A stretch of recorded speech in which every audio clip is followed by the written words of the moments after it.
खुदावंद यीशु मसीह के खूबसूरत जलाली नाम में आप सबकी सलामती हो। आज शाम आसमान के खुदा की शुक्रगुजारी करते हैं जिसने मुमकिन किया कि आज हम खुदा की हजूरी में कुछ वक्त गुजार सके।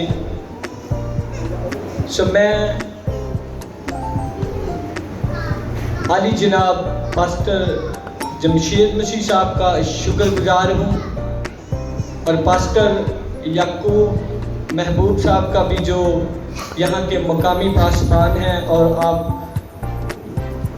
कलर आबादी की कलीसिया का भी ममनू हूँ कि आपने मौका दिया कि आज शाम मैं आसमान के खुदा के कलाम की मुनादी आप लोगों के दरमियान कर सकूं।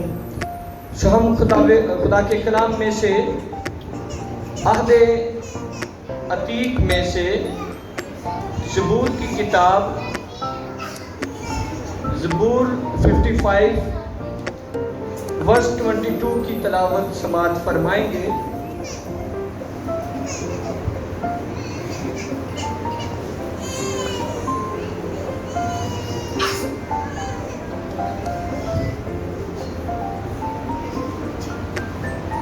खुदा के कलाम में हमारे लिए इस तरह रकम है, ज़बूर 55 उसकी 22वीं वर्ष। अपना बोझ खुदावंद पर डाल दे, वो तुझे संभालेगा, वो सादिक को कभी जुम्बस ना खाने देगा। सब बोले आमीन।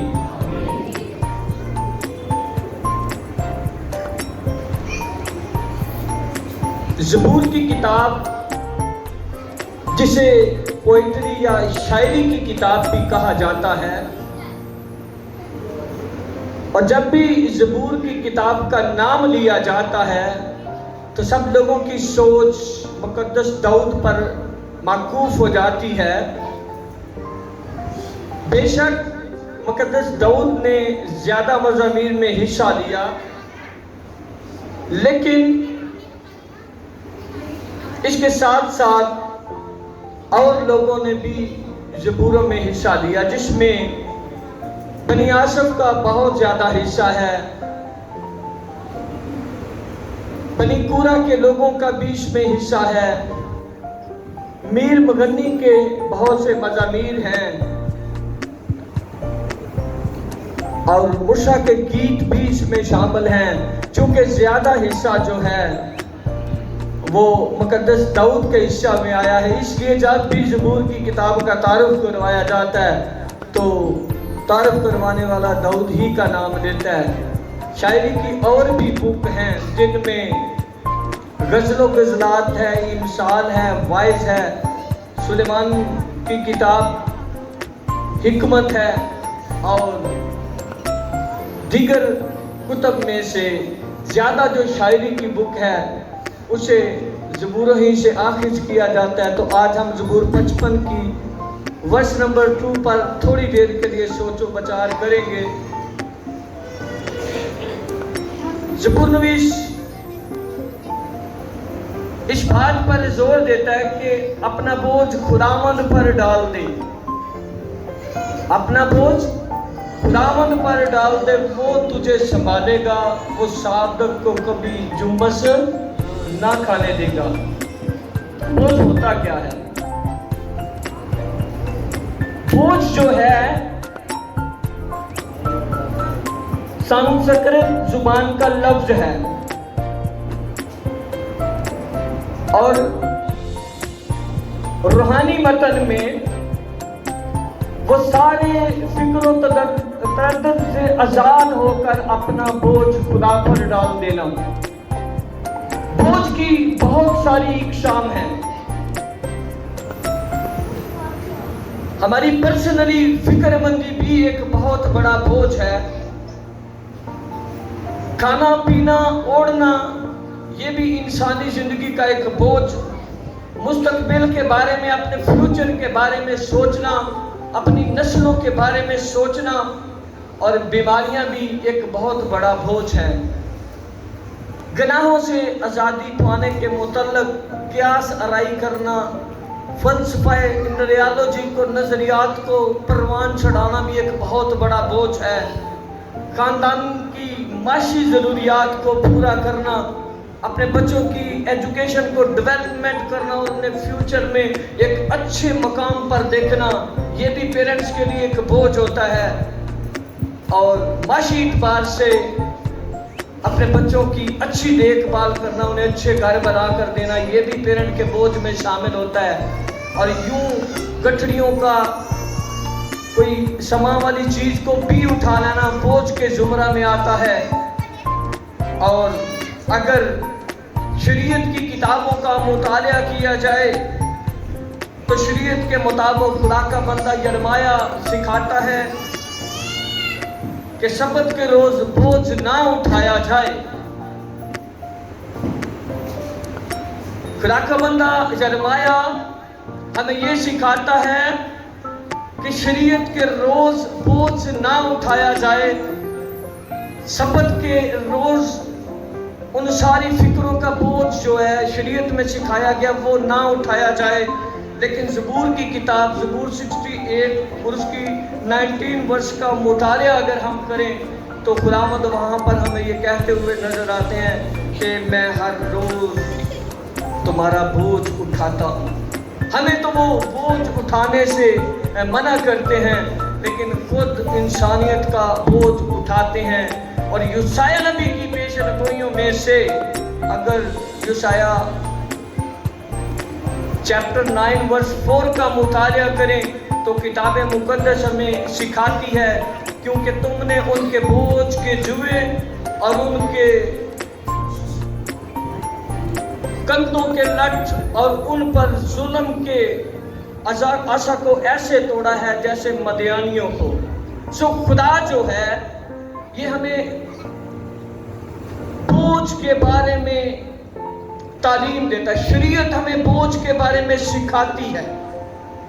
अगर आप शरीयत की किताबों का मुतालिया करें तो खरूज की किताब उसके 5वें बाब की वर्ष नंबर 4 का मुतालिया करें तो आपको बाखूबी इल्म हो जाएगा। जब मुकद्दस मूसा और मुकद्दस हारून फराउन बादशाह से मिलते हैं तो वो बनी इसराइल के बोझ को कम करने की बात करते हैं कि चूंकि इसराइलियों पर बहुत बड़ा बोझ डाल दिया गया था मिस्र के अंदर जब वो गुलामी की हालत में थे। तो फराउन मूसा के साथ मुखातिब है, कहता है तू तेरा भाई हारून जो है ये अपना अपना बोझ उठाएं, तुम इनके बोझ के बारे में बात ना करो। लेकिन जो लोग उन पर उन्होंने मुकर्रर किए हुए थे उनको कहा कि इन पर और बोझ डाल दो। पहले तो ये सिर्फ ईंटें बनाते, भूसा हम अनायत करते थे, लेकिन अब इनका जुआ और वजनी कर दो। कहा अगर कोई शख्स एक दिन में 100 ईंट बनाता है तो अब के बार वो 100 ईंट ही बनाएगा, लेकिन उस ईंट को बनाने के लिए भूसा खुद जमा किया करेगा। पहले तो बादशाह की तरफ से लोग अनायत थे वो फराहम करते थे, लेकिन जब मुकद्दस मूसा ने उनके बोझ को कम करने की बातें की तो उनके बोझ को फराउन ने और बढ़ा दिया और कहा अब ईंटें भी उतनी ही बनाओगे और भूसा भी खुद उठाकर लाओगे, खुद जमा करोगे। यूं हम देखते हैं कि शरीयत के अंदर लोगों पर बोझ डाला गया। लेकिन ज़बूर 55 वर्स 22 के अंदर हम देखते हैं कि क्या अपना बोझ खुदावंद पर डाल दे। पहले तो इंसानियत पर बोझ था, लेकिन यहाँ पर ज़बूर नवीस बोझ उठाने की जिम्मेदारी खुदा पर डाल रहे हैं। अगर शरीयत ही की किताबों का मुतालिया करें तो इस्तिशना के पहले बाब का आप मुतालिया करें, 6 वर्ष के अंदर खुदा जो है वो मुकद्दस मूसा से मुखातिब है। खुदा मूसा से कहता है मोसेस हरूब पर हुरब के इलाका में रहते हुए तुम बहुत देर से हो बात हो और यहाँ रहते रहते तुम्हें बड़ा वक्त दरकार हो चुका है। अब मैं चाहता हूँ कि आप क्या करो, अब अमूरियों के कोस्तानी मुल्क और मैदानों और पहाड़ों पर फैल जाओ और मुल्क के ऊंचे पहाड़ों और दरियाए फरात पर कब्जा कर लो। इन सारी जमीन को अपने कब्जा में ले लो।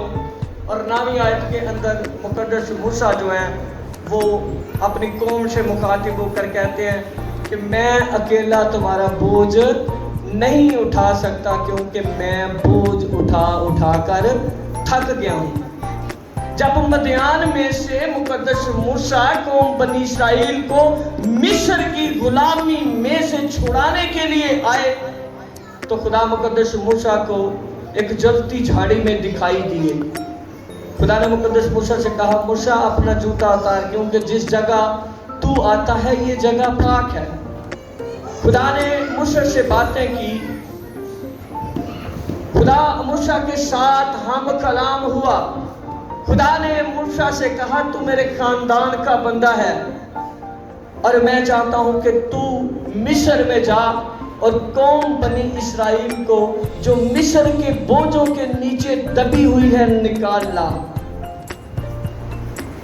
तो पहले तो मुकद्दस मूसा ने खुदा के साथ हीले बहाने किए। कहता है, खुदा तू जानता है मेरी जबान तोतली है, मैं जबान का फसीह नहीं हूं, मैं अच्छा बोल नहीं सकता, मैं जब जाऊंगा वो मेरी बात को कैसे समझेंगे। खुदा ने कहा, नहीं तू जाएगा। उसने कहा, हाँ अगर मैं जाता हूं तो मेरे लिए कुछ कर। उसने कहा, तेरा भाई हारून जो है ये तेरा मुंह बनेगा, मैं तेरे साथ हम कलाम हुआ करूंगा, मैं तेरे साथ बातें किया करूंगा और ये बातें तू अपने भाई हारून को बताया करेगा और हारून तेरी तरफ से मुंह बन के कौम के साथ मुखातब हुआ करेगा। और जब 40 साल का दौर गुजारने के बाद मुकद्दस मूसा की जिंदगी में 3 अदवार आए। 120 साल मुकद्दस मूसा की उम्र थी और 40 के 3 सेट उसकी जिंदगी में से गुजरे। पहला 40 साल का जो दौर था, मूसा ने एज ए प्रिंस शहजादे के तौर पर फराउन के महल में परवरिश पाई और आने वाले दौर का फराउन वही था। लेकिन जब उसे मालूम हुआ कि वो अबरानी है तो उसने आने वाली बादशाही को ठोकर मार दी। और जब 2 लोग इस्राएली आपस में लड़ रहे थे तो मुकद्दस मूसा उनके पास गए और उनको समझाया कि तुम तो आपस में भाई भाई हो, तुम क्यों लड़ते हो। पहले किसी एक वाकया में मिस्री और इस्राएली लड़ते हैं तो मुकद्दस मूसा मिस्री बंदे को मारता है, बंदा मर जाता है। लेकिन जब इस्राएली आपस में लड़ते हैं तो वो जाकर उनको समझाता है तो इस्राएली कहता है, तुझे किसने हमारे ऊपर हाकम मुकर्रर कर दिया कि तू हमारे फैसले किया कर। और उस दौरान उन 40 वर्षों में जब मुकद्दस मूसा को अपना पड़ाव मिस्र में से उठाकर मदियान में भाग जाना पड़ा तो वहां पर उसकी खुदा के साथ मुलाकात हुई और खुदा को इस्राएल के वो बोझ याद आए, वो दुख परेशानियां, वो मसाइब याद आए। तो खुदा ने मुकद्दस मूसा से कहा कि तू मिस्र में जाएगा और मेरी कौम बनी इस्राएल को उन बोझों में से जो बनी इस्राएल पर डाल दिए गए हैं, जो जुए उन पर लाद दिए गए हैं, तो उनको निकाल कर लाएगा।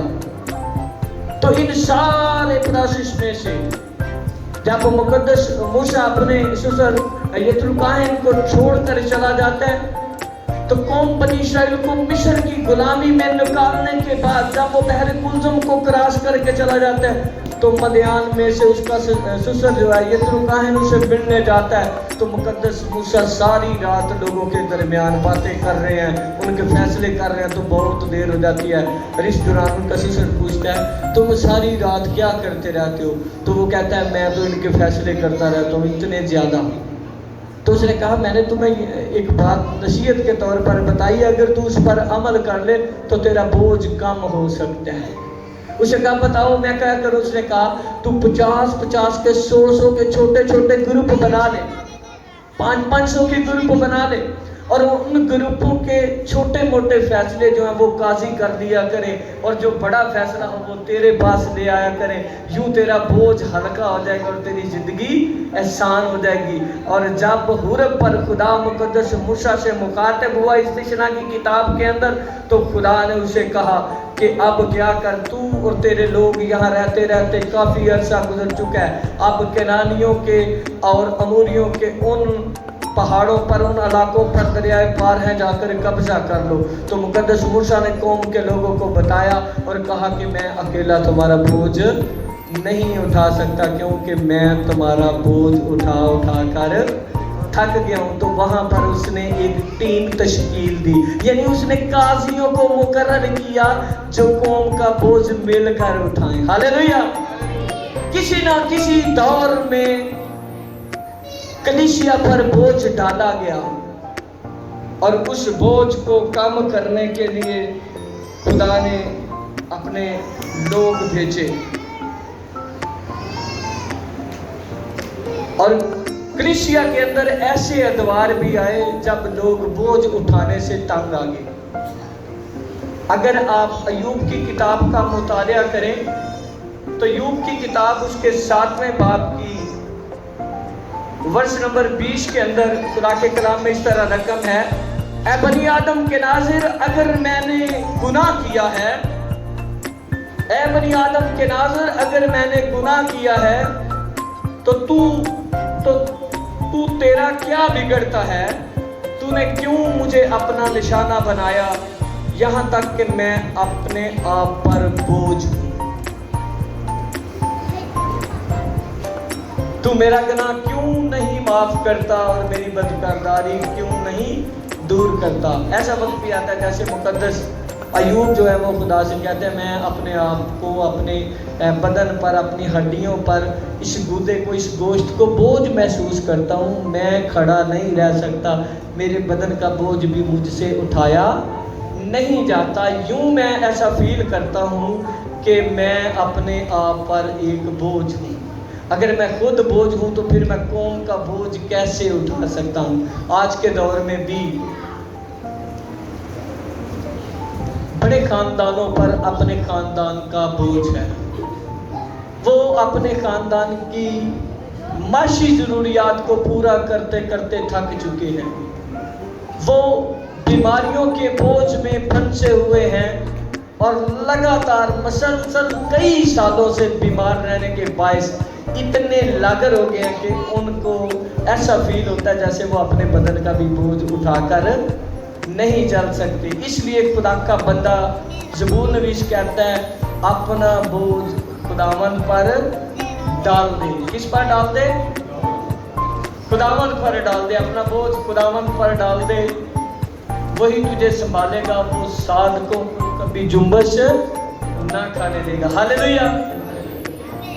اگر ہم متی کی انجیل کا مطالعہ کریں تو 11ویں باب کی 28ویں 29ویں ورس کا مطالعہ کریں تو لکھا ہے اے محنت اٹھانے والوں اور بوجھ سے دبے ہوئے سب لوگوں میرے پاس آؤ تو میں تم کو آرام دوں گا. میرا جوا اپنے اوپر اٹھا لو اور مجھ سے سیکھو، کیونکہ میں حلیم اور دل کا فروتن ہوں، تو تمہاری جانیں آرام پائیں گی. دنیا کے اندر آپ کو کوئی اتنا بڑا بوجھ اٹھانے والا نظر نہیں آئے گا. بڑے لوگوں نے دعویٰ کیا کہ ہم بوجھ اٹھائیں گے، لیکن وقت آخر وہ ہار گئے، تھک گئے، کہنا شروع ہو گئے کہ ہم اپنے بدن کا بوجھ بھی اٹھا نہیں سکتے. ہم بوجھ اٹھا اٹھا کر تھک گئے. ایک ایسی ہستی ہے جس کا نام یسوع مسیح ہے، وہ میرے اور آپ کے بوجھوں کو اٹھاتا ہے. وہ نہ صرف میرے اور آپ کے بوجھوں کو اٹھاتا ہے بلکہ وہ ہمیں آرام بھی عنایت فرماتا ہے. سب بولے ہاللیلویہ. نہ وہ صرف ہماری ضروریات کا بوجھ اٹھاتا ہے، نہ صرف وہ ہماری ذمہ داریوں کا بوجھ اٹھاتا ہے، نہ صرف وہ ہمارے کچن کا بوجھ اٹھاتا ہے، نہ صرف وہ ہمارے بچوں کی تعلیم و تربیت کا بوجھ اٹھاتا ہے، بلکہ ہمیں آرام بھی مہیا کرتا ہے. ہمارے گناہوں کو لینے کے لیے المسیح گتسمنی باغ میں چلے گئے. گتسمنی باغ بیسکلی ایمانداروں کے لیے آرام کی جگہ تھی. لوگ جب گتسمنی باغ میں جاتے تو وہ آرام کے لیے، دعا کے لیے جاتے تھے، لیکن میرے اور آپ کے مسیحا نے میری اور آپ کی مشکلات کو اپنے اوپر اٹھانے کے لیے ان سارے بوجھوں کو جو ہماری زندگی کے بوجھ تھے، گناہ کا بوجھ تھا، نافرمانی کا بوجھ تھا، وہ سارے بوجھ کو اٹھانے کے لیے المسیح گتسمنی باغ میں چلے گئے۔ اور گتسمنی باغ میں جب المسیح گھٹنوں کے بل ہو کر جھک کر دعا کر رہے تھے تو المسیح کا پسینہ جو ہے خون کی بوندیں بن بن کر زمین پر گر رہا تھا، اور وہ جو گناہوں کا بوجھ المسیح کے اوپر تھا، جب اس بوجھ کو مسیح فیل کرتے تھے، محسوس کرتے، تو پھر کہتے اے باپ ہو سکے تو یہ پیالہ مجھ سے ٹل جائے، تو بھی میری نہیں بلکہ تیری مرضی پوری ہو۔ تو بڑے لوگ یہاں پر کراس کویسچن کرتے ہیں، کہتے ہیں مسیح نے تو جان دینے سے انکار کر دیا، وہ تو ڈر رہے تھے، انہوں نے تو باپ سے ڈیمانڈ کر دی۔ اپالوجیٹک کا ایک کویسچن اٹھا کھڑا کرتے ہیں بیٹی، کہتے ہیں المسیح تو مرنے کے لیے تیار نہیں تھے، انہوں نے تو باپ سے ڈیمانڈ کر دی تھی کہ میں مرنا نہیں چاہتا، ہو سکے تو موت کا پیالہ مجھ سے ٹل جائے۔ تو ان لوگوں کے لیے جواب ہے، المسیح اس پیالہ سے نہیں ڈر رہے تھے جو موت کا پیالہ، بلکہ المسیح تو اس موت سے ڈر رہے تھے جو گتسمنی باغ میں ممکن تھی، جو المسیح کو بدن رکھتے ہوئے فیل ہو رہا تھا، کہیں ایسا نہ ہو دکھوں کا، گناہوں کا جو یہ بہت بڑا بوجھ میں نے اٹھایا ہوا ہے، اور ان سب کا کفارہ میں نے جا کے کوہ کلوری پر یعنی کھوپڑی کے مقام پر دینا ہے، کہیں ایسا نہ ہو کہ میں ان بوجھوں کے نیچے دبے ہوئے زندگی ہار نہ جاؤں۔ اس لیے وہ باپ سے کہتے ہیں ہو سکے تو یہ پیالہ مجھ سے ٹل جائے، تو بھی میری نہیں بلکہ۔ جب ان بوجھوں کے نیچے میرے اور آپ کے مسیحا نے گھٹنے ٹیکے تو یکا یک آسمان کی طرف مسیحا کی نظر اٹھی۔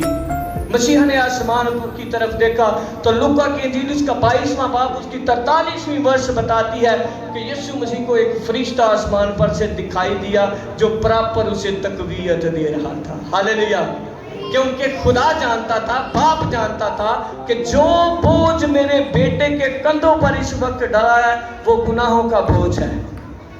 اور بینگ انسان، چونکہ گتسمنی باغ کے اندر جو بوجھ مسیح نے اٹھایا ہوا تھا وہ خدا کی تخلیقی قدرت نے نہیں بلکہ ایک انسان نے بوجھ اٹھایا تھا، انسانی بدن نے بوجھ اٹھایا ہوا تھا۔